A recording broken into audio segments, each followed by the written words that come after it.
নমস্কার বন্ধুরা, আমি আজকে একটা ছোট্ট ব্লগ করব। এই যে আমার মা, দেখাও একটু। এই যে আমার মা, একটা কি দিয়ে করছো মা? এটা সুতো। দেখাও, পাড়টা দেখাও, সামনে দেখাও। এটা একটা কাপড়ের পাড়টা ছিঁড়ে ছিঁড়ে মা এটা তৈরি করছে, কুরুশ কাটা দিয়ে তৈরি করছে। বসে থাকবে, কি করবে, তাই সময়টাকে কাজে লাগাচ্ছে, একটা কাজের জিনিস তৈরি করছে।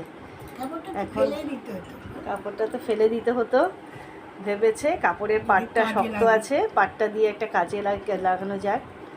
মা কুরুশ কাটার কাজ খুব ভালো করতে পারে। তো এই যে মা, দেখাও, এটা খুলে দেখাও মা, এটা গোল করে খুলে দেখাও, এটা খুলে দেখাও। এই যে আমি বিছানার ওপর তুলছি, সবেমাত্র শুরু করেছে। এটা হোক, আমি আবার এর পুরো কমপ্লিট হওয়ার পরে যে ভিডিওটা হবে এটা আমি করে আপনাদের দেখাবো। হ্যাঁ, এটা একটা এটা পাপোশ বানাচ্ছে মা, পাপোশ বানানোর চেষ্টা করছে, মানে বানাতে খুব সুন্দর হবে। এটা নানান পাড়ের রঙটা উঠে আসছে, পাড়ের যে সুতোটা।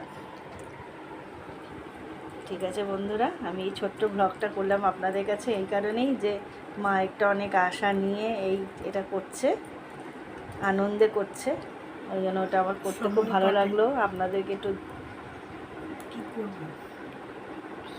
জানানোর দরকার ছিল, মায়ের এই আনন্দটা একটু জানালাম আপনাদের কাছে। যদি ভালো লাগে তো আপনারা লাইক এবং শেয়ার করে দেবেন এবং আমার চ্যানেলটা একটু সাবস্ক্রাইব করে দেবেন। থ্যাংক ইউ বন্ধুরা, টাটা। মা হাত দেখিয়ে দাও, টাটা।